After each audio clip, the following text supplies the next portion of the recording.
What is going on, you guys? Alex Chasen back here with a brand new video, and today let's talk about the OKC Thunder, because in their first preseason game, if you're a Thunder fan, you saw absolutely everything you wanted to see from Alex Caruso and Isaiah Hartenstein. You saw exactly what you paid Isaiah Hartenstein for and the exact reason you traded Josh Giddey for Alex Caruso.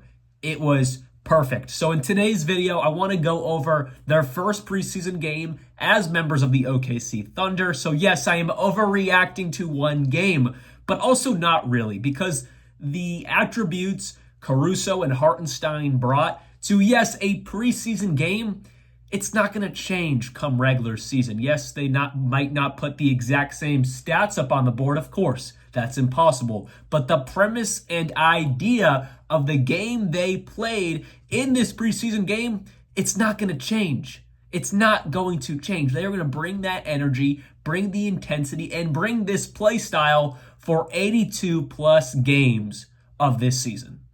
The OKC Thunder, their fan base, the organization, they saw exactly what they wanted to see out of these two guys. So today is a focus purely on those two guys, this team, yes, a little bit, but really how the OKC Thunder had the best offseason in the entire NBA.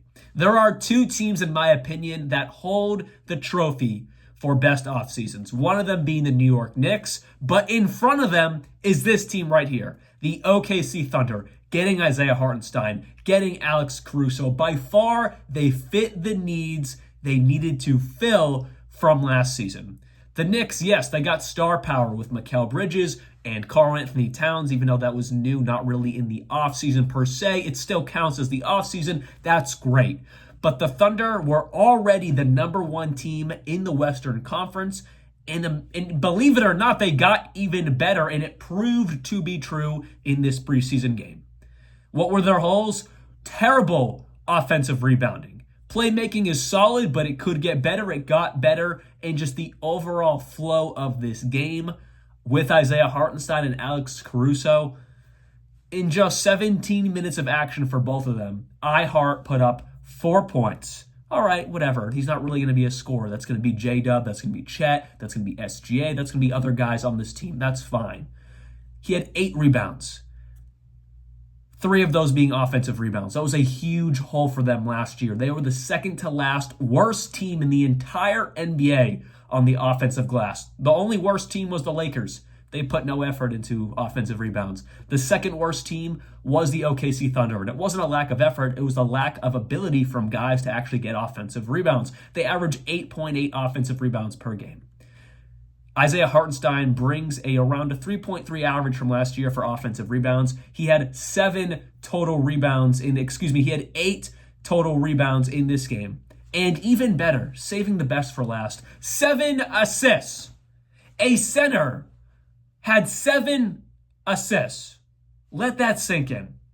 Let that sink in. 7 assists for Isaiah Hartenstein. Everything we saw in New York, the reason why they gave Isaiah Hartenstein around $90 million, a massive bag, it came to fruition in one preseason game. It just took him one game for 17 minutes to show his value to this team. The pick and roll, the drive, and dumping it off to a guard or a wing. We're seeing a center driving and dumping it off. No, we're not seeing SGA do that. Of course, he can do that, and he does do that.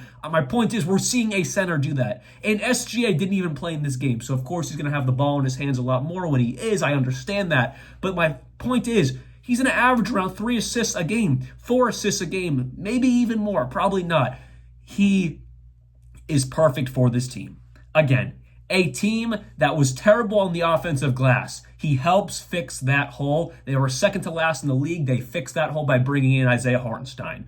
A team that wasn't bad, but they were pretty middle of the road with the assists per game. They were 12th, around 27 assists per night. And the same story goes for Alex Caruso. He had 5 points. That's cool. He had 5 assists and 2 rebounds. 5 assists for Alex Caruso. And as a team, they had 34 assists. Again, it's just one preseason game, so yes, I am overreacting a little bit, but they had 34 assists. Well, last year they averaged around 26, 27 assists per night. They had 34. The improvements they wanted to see coming into this year: better playmaking, better offensive glass attack, more emphasis on the offensive glass. They proved that in one preseason game. They had 11 offensive rebounds, which again beats out their around 8 per game they had last year. They're already showing the improvements from what they wanted to see coming into this season. Again, SGA didn't play. I understand it. It's a preseason game. I'm going to continue to emphasize on that. But the premise of the play style they want to see, what Coach Daigneault wants to see out of his guys, it was implemented in one preseason game. That's not very common to see what you wanted to see go right happen off rip. That's not very common. It's going to take some time for most teams to actually implement what they want to see get implemented. But for the Thunder, it was in one game. It happened right away. The offensive glass got better. The playmaking got better.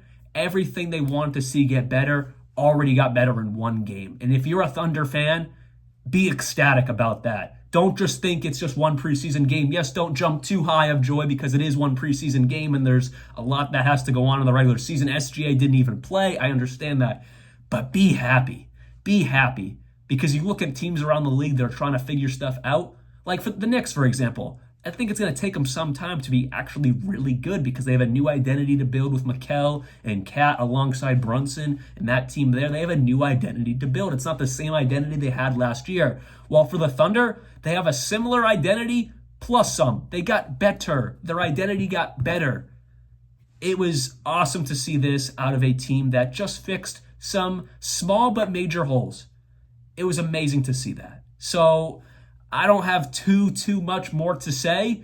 I really wanted to make this video because the Thunder are scary. I mean, we already knew they were scary, but the fact that we saw Isaiah Hartenstein, Alex Caruso, the team implement the things that were problems last year and fix those problems right away, you can't be any happier for this team, for this unit. Besides the usual stars of this team and what I already elaborated on with Ihart and with Alex Caruso, shout out to Dylan Jones and shout out to AJ Mitchell, 2 rookies. 17 points for Jones and 19 points for Mitchell, both extremely efficient. 8 for 11 for Jones, 8 for 13 for Mitchell. They got 24 minutes and 26 minutes respectively. They got minutes and they balled out in those minutes. For Dylan Jones, he's on a full contract. For AJ Mitchell, he is on a 2-way contract, so maybe he'll actually get some opportunity in the G League to blossom even more at 22 years old. And then for Dylan Jones,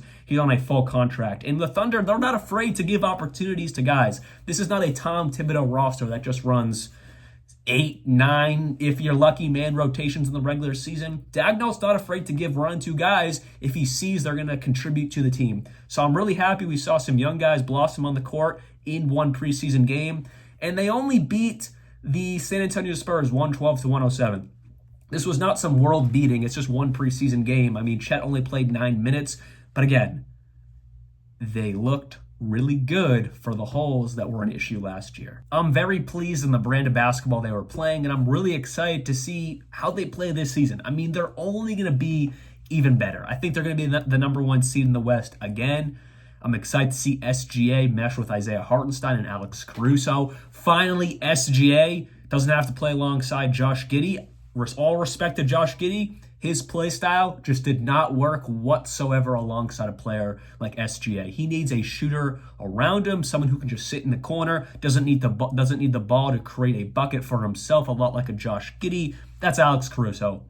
He doesn't need to create his own shot. He can just sit in the corner. And Giddey didn't have to create his shot all the time. He would spot up, shoot that thing in the corner, but he just wasn't efficient at it. Where Alex Caruso will play his role, and it's already a role he's played on every other team he's been on in his entire career. And I'm really excited to see how that really works. And I'm wondering if he starts, because right now the projected depth chart goes like SGA, Alex Caruso, J-Dub, Chet, and Isaiah Hartenstein. So they have Chet and Ihart starting together. It'd be really interesting to see how they play this out this year, but they can't go wrong with any lineup because they have a superstar in SGA who could win MVP.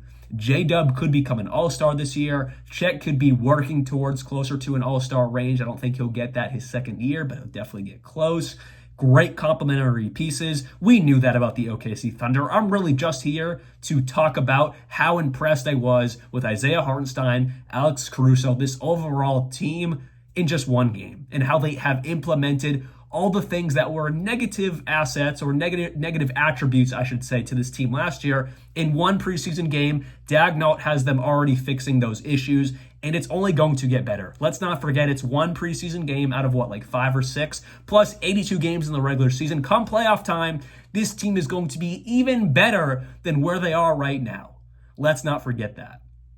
So anyways, hopefully you guys did enjoy today's video, and let me know down in the comments below, how do you feel about the OKC Thunder, and where do you envision them this season? Are they going to crush the league, make their way to the WCF, make their way to the finals, or, because it is a really deep Western Conference, no doubt about that, is there a particular team in your opinion that can match up with this Thunder team and give them some trouble? Like last year, it was the Dallas Mavericks. They were just out beating them on the glass. That was ultimately their demise in the playoffs.